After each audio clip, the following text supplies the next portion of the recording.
¿Alguna vez te has sentido abandonado por quienes más deberían acogerte?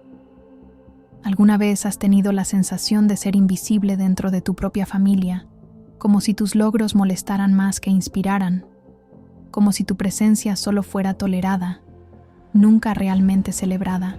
Yo también pensaba que los lazos de sangre significaban apoyo incondicional, hasta el día en que me di cuenta de que, para algunos, estar en familia es solo una conveniencia temporal. La historia que te voy a contar no es solo sobre el dolor o la exclusión, es sobre encontrar fuerza donde menos lo esperabas, sobre aprender a ponerte en primer lugar sin sentir culpa. Si has pasado por algo similar o sientes que lo estás viviendo ahora, esta historia puede ser justo lo que necesitas escuchar.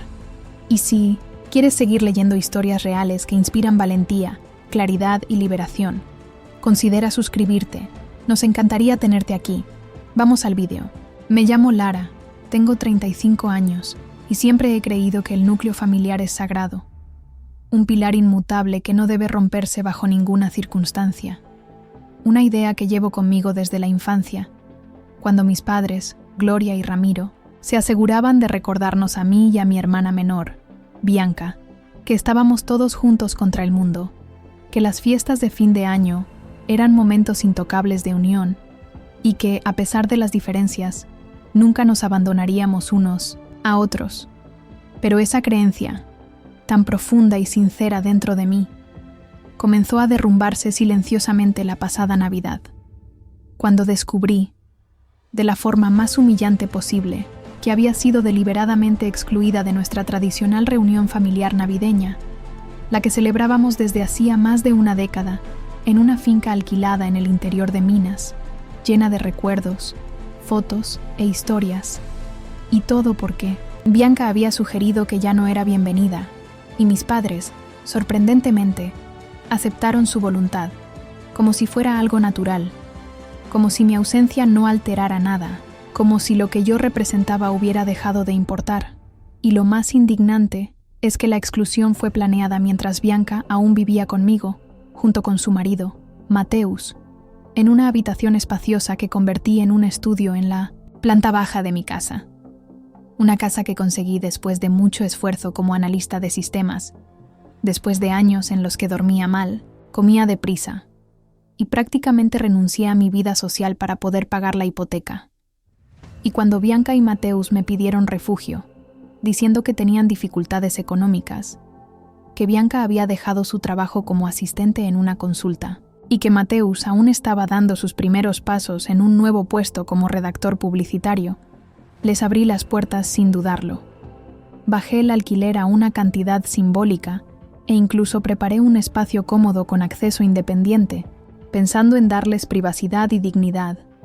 Y durante meses compartí mi hogar, mi despensa e incluso mi tiempo con ellos, creyendo que estaba haciendo lo correcto, lo que se hace por amor, por lealtad, por esa noción de que la familia lo es todo. E incluso cuando empezaron a pasarse de la raya, a dejar la vajilla sucia durante días, a usar mi cocina gourmet sin pedir permiso, a recibir visitas en plena madrugada. Incluso cuando Mateus empezó a tratar mi casa como una extensión de 1200, su vida, poniendo la música alta, usando mis cosas personales, y cuando le pregunté, me llamaron exagerada, sensible, y hasta escuché, «Relájate, Lara, somos familia», como si esa etiqueta fuera un salvoconducto para la falta de respeto. Pero lo dejé pasar. Cerré los ojos. Respiré hondo, porque para mí lo importante era mantener la armonía, la esperanza de que se recuperaran pronto y siguieran con sus vidas. Pero las cosas empezaron a ponerse realmente raras cuando me di cuenta de que Bianca se alejaba emocionalmente de mí. Evitaba las conversaciones largas. Hacía comentarios pasivo-agresivos sobre mi forma de ser demasiado organizada, sobre lo controladora que era, y yo no entendía el motivo.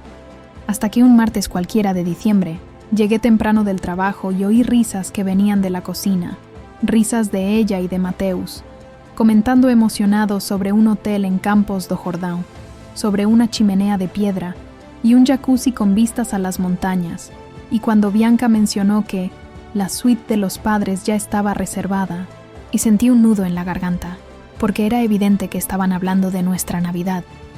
la que yo ayudaba a organizar todos los años, la que pagaba con parte de mi 13º mes, y entré lentamente en la cocina, tratando de disimular la sensación de hielo en el estómago, hasta que pregunté: ¿qué hotel es ese? Y los dos se miraron, pálidos, antes de que Bianca intentara improvisar una respuesta, diciendo que era una idea aún por decidir. Pero Mateus, tal vez por cinismo o cansancio, soltó: ya está todo reservado, Lara. Y fue entonces cuando la verdad se desplegó ante mí, como una obra de teatro grotesca en la que yo era la única que no sabía mi papel.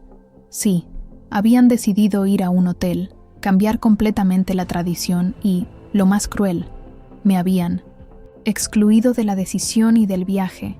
Y cuando le pregunté a mi hermana, primero dudó, luego me acusó de tomar siempre las riendas, de querer todo a mi manera, de convertir las celebraciones en un cronograma sin alma.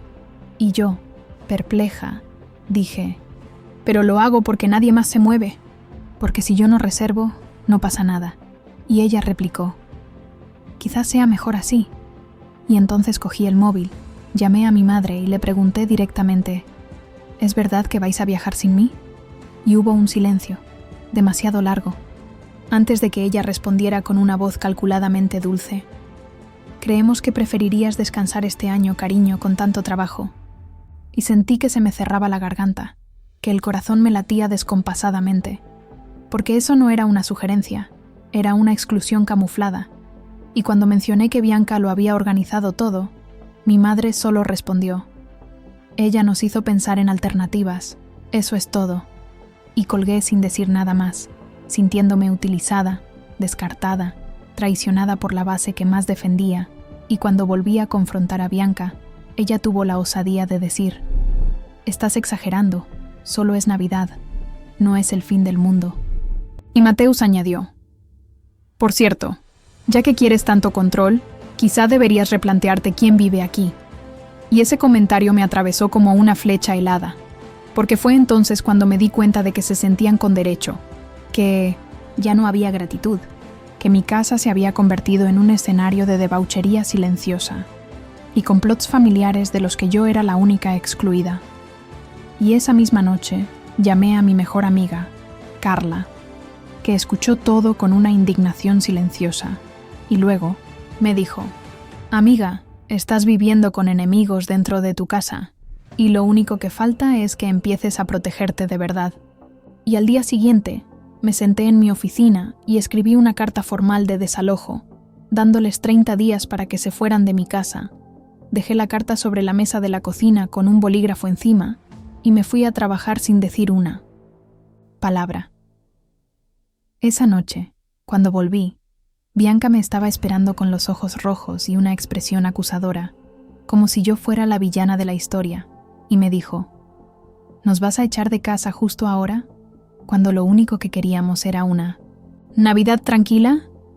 Y yo le respondí: ya habéis planeado esta Navidad, Bianca, solo que se os olvidó avisarme de que yo ya no formaba parte de ella. Y les di la espalda. Me fui a mi habitación. Cerré la puerta con llave y lloré en silencio, porque por muy decidida que estuviera, el dolor era real, el rencor también.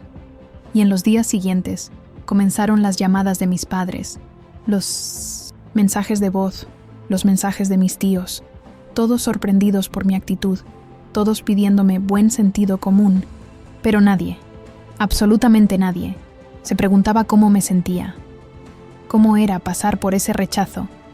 Y el colmo llegó el domingo antes de Navidad, cuando llegué a casa y encontré mi salón lleno de gente, con música, comida por todas partes, adornos por todas partes, y Mateus brindando con mi botella de vino favorita, y Bianca, como si nada hubiera pasado, sonriendo a los parientes como si estuviera en su propia casa, y yo me quedé en la puerta, temblando, tratando de entender si era real, y cuando me vieron, hubo ese silencio incómodo, y mi padre se acercó a mí con una sonrisa vacilante, diciendo: «Es solo una reunión, hija. Hablaremos después». Oh, pero yo no quería hablar. Solo dije: «Todos fuera de mi casa en 10 minutos». Y nadie se movió, hasta que empecé a recoger las copas, a apagar las luces, y Bianca explotó. Siempre tienes que estropearlo todo, ¿no?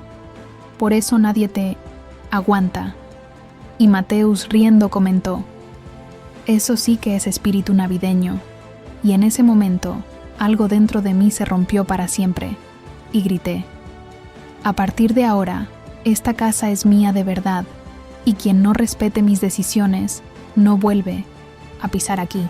Y a la mañana siguiente cambié todas las cerraduras, reconfiguré la alarma y empaqueté las cosas más esenciales de Bianca y Mateus en cajas que dejé en el porche cubierto, junto con una copia de la carta de aviso y un mensaje final: tenéis 30 días para recoger el resto. Y luego me alejé del móvil, bloqueé los números que me atormentaban, y pasé la primera noche realmente tranquila en meses. Cuando Carla se enteró de lo que había hecho, me abrazó como si acabara de escapar de un cautiverio invisible y me dijo: te has salvado y no te culpes por ello. Y volví a llorar, pero esta vez de alivio. Y el día 24, con la ciudad vacía, sin planes ni cena, fui a casa de Carla, donde sus padres me recibieron con sinceros abrazos. Y fue allí, alrededor de una mesa sencilla, entre risas e historias que no conocía, donde me di cuenta de algo esencial. La familia es quien nos respeta, quien nos escucha, quien está a nuestro lado cuando el mundo nos da la espalda. Y en ese momento, mirando a mi alrededor, comprendí que tal vez no había perdido a mi familia, sino que había descubierto quiénes realmente merecían ese título. Y el resto, bueno, el resto ahora formaba parte de un pasado que por fin estaba lista para dejar atrás.